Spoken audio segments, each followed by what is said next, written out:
Assalamu alaikum students, I am Saifullah Bhatti, your chemistry teacher. Students, हम second year chemistry का एक chapter discuss कर रहे हैं जिसका नाम है एस ब्लॉक एलिमेंट्स।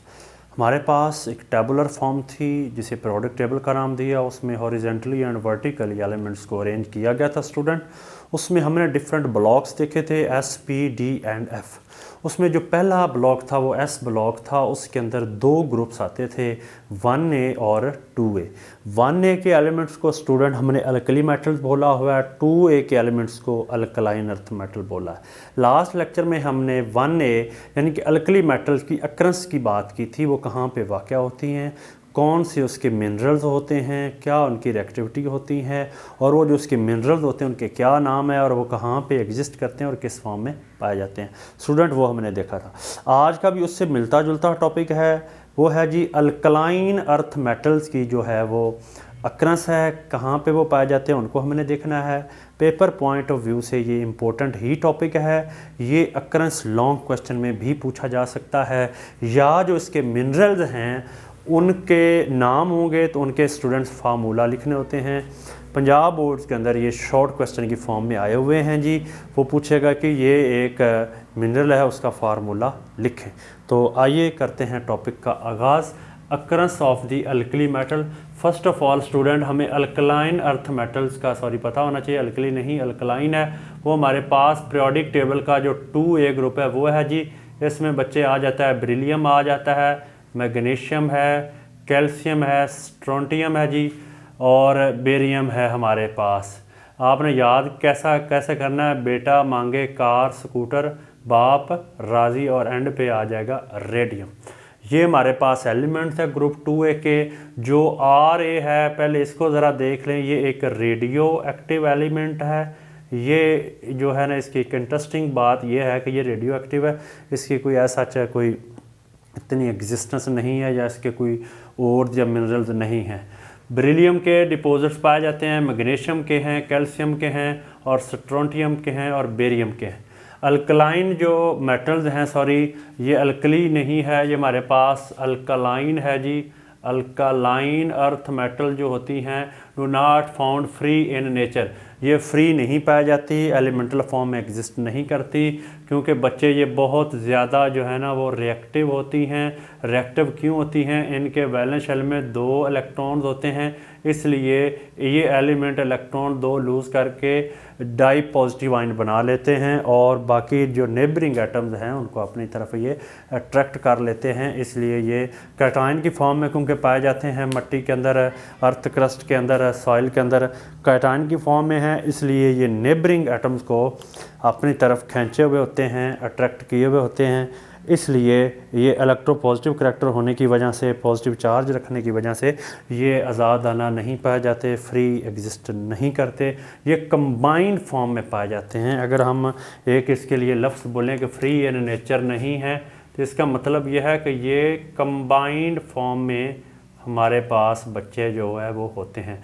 आगे magnesium and calcium are very reactive, ये बहुत ज़्यादा रिएक्टिव होती हैं। और जो आउटर पोर्शन है, ज़मीन का जो ऊपर वाला हिस्सा है, जो फर्स्ट लेयर है, वो इससे मिलकर बना होता है। और ये जो कैल्शियम और मैग्नीशियम किस फॉर्म में पाई जाती है? सिलिकेट्स और एल्यूमिनो सिलिकेट्स की फॉर्म में।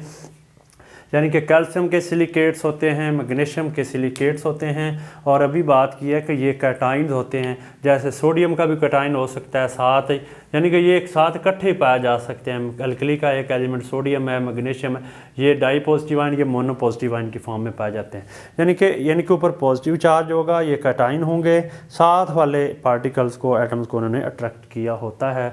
और जो इनके मिनरल्स हैं वो सिलिकेट्स हो सकते हैं या एल्यूमिनो सिलिकेट्स हो सकते हैं। अगर हम अकेले मैग्नीशियम के एग्जिस्टेंस की बात करें, अक्रस की बात करें, इसके जो हलाइड्स हैं वो कहता है जी सी वाटर में एग्जिस्ट करते हैं। यानी कि हलाइड से मुराद जो हमारे पास बच्चे हैलोजेन्स आते हैं, फ्लोरीन हो सकता है, क्लोरीन वगैरह। यानी कि मैग्नीशियम जो है वो हैलोजन से मिला होगा, यानी कि मैग्नीशियम क्लोराइड होगा, या आप मैग्नीशियम ब्रोमाइड बोल सकते हैं। These all are the halides of magnesium.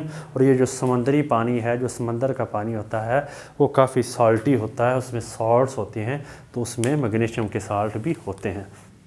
जो मैग्नीशियम है जी, एक और इसके मिनरल की बात करें या इसकी एग्जिस्टेंस की बात करें, ये क्लोरोफिल के अंदर पाया जाता है। पौधे के जो पत्ते होते हैं, लीव्स ऑफ द प्लांट्स, उनके अंदर जो ग्रीन पिगमेंट होता है जिसे क्लोरोफिल का नाम देते हैं, उसके अंदर ये जो मैग्नीशियम है ये सेंट्रल एटम का रोल प्ले करता है। इसने अराउंड अपने सराउंड पे इस नाइट्रोजन को सराउंड किया होता है, उसके अंदर जो मैग्नीशियम है वो होती है, यानी कि क्लोरोफिल जो है पौधे के अंदर, पत्तों के अंदर मैग्नीशियम की वहाँ भी अच्छी खासी कंसनट्रेशन होती है, वहाँ पे इसकी एग्जिस्टेंस होती है। ये हम क्योंकि अक्रंस की बात कर रहे हैं इसलिए हम जनरली देखेंगे कि ये एलिमेंट्स जो अल्कलाइन अर्थ मेटल्स हैं कंबाइंड फॉर्म में पाए जाते हैं मट्टी में भी, और भी कहाँ पे ये एग्जिस्ट कर सकते हैं वो भी हमने देखा। और कैल्शियम के ये आपके पास कैल्शियम फॉस्फेट है, ये कैल्शियम फ्लोराइड है, इनके फार्मूलाज और नाम प्रॉपर यहाँ भी देखेंगे। ये भी डिफरेंट मिनरल की फॉर्म में एग्जिस्ट कर रहे हैं, यानी कि ये कैल्शियम के ही आप डिपॉजिट्स कह सकते हैं, कैल्शियम फ्लोराइड है, कैल्शियम फॉस्फेट है।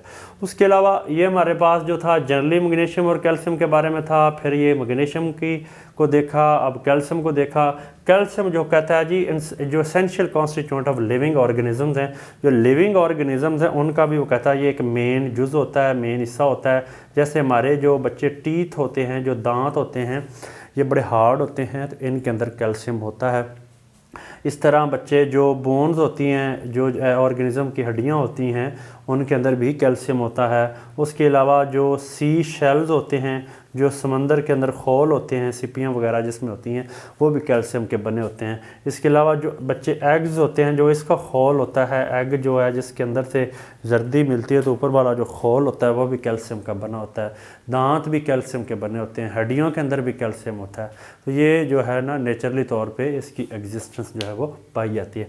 ये जनरली हमारे पास जो था ये अल्कलाइन अर्थ मेटल्स की जो एग्जिस्टेंस है, जो अक्रंस है, वो हमने देखी कहाँ पे होते हैं। जो इनकी और हैं, जो इसके मुख्तलिफ मिनरल्स हो सकते हैं, वो पहले बेरिलियम की बात करें, BE बेरिलियम जो है ग्रुप 2A का अल्कली मेटल्स का पहला एलिमेंट है। उसका एक और है, एक मिनरल है जिसे बेराइल बोलते हैं, Be3Al2SiO3 6। ये इसका फार्मूला है जी हमारे पास आगे है जी, क्रायोसोबेराइल या क्रेसोबेराइल एक है हमारे पास, इसका एक कंपाउंड है बेरिलियम का Al2BeO4, उसका फार्मूला है। स्टूडेंट इनको अच्छी तरह मेमोराइज करना है, ज़हन नशीन करना है। ये बड़े ही इम्पोर्टेंट शॉर्ट क्वेश्चंस हैं, वो एक का नाम पूछ सकता है, उसका फार्मूला बताना होता है। आगे जी मैग्नीसाइट है, मैग्नीशियम कार्बोनेट है, डोलोमाइट है, ये बहुत इंपॉर्टेंट है, जिसमें मैग्नीशियम कार्बोनेट और कैल्शियम कार्बोनेट दोनों आ जाते हैं। ये मैग्नीशियम के हमारे पास मिनरल हो गए, कुछ और भी हैं स्टूडेंट, हमने जो इंपॉर्टेंट है उनको देखा है। कैल्शियम के मिनरल की बात करें, कैल्साइट है, जिप्सम है, कैल्शियम कार्बोनेट है, बड़ा कॉमन है। आगे कैल्शियम सल्फेट जो है, यानी कि कैल्शियम सल्फेट हाइड्रेटेड को हम जिप्सम का नाम भी देते हैं। SR जो है ये स्ट्रोंटियम का फार्मूला है, सॉरी सिंबल है। स्टोनशोनाइट जो है इसका एक मिनरल है, SrCO3। लास्ट में हमारे पास बेरियम है, उसका बेराइट है, बेरियम सल्फेट BaSO4, उसका फार्मूला है SrCO3 है। Calcium CSO4 2 water molecule, CaCO3 है, MgCO3, यानी कि कैल्शियम कार्बोनेट और मैग्नीशियम कार्बोनेट दोनों को हम डोलोमाइट का नाम दे देंगे। स्टूडेंट ये नाम भी इस तरह पूछे जा सकते हैं। This is all about our topic है, that is the occurrence of alkaline earth metal. उम्मीद करता हूँ कि स्टूडेंट आपको इसकी समझ आई होगी। दुआओं में याद रखना है। अल्लाह आपको हमेशा खुश रखे। शुक्रिया।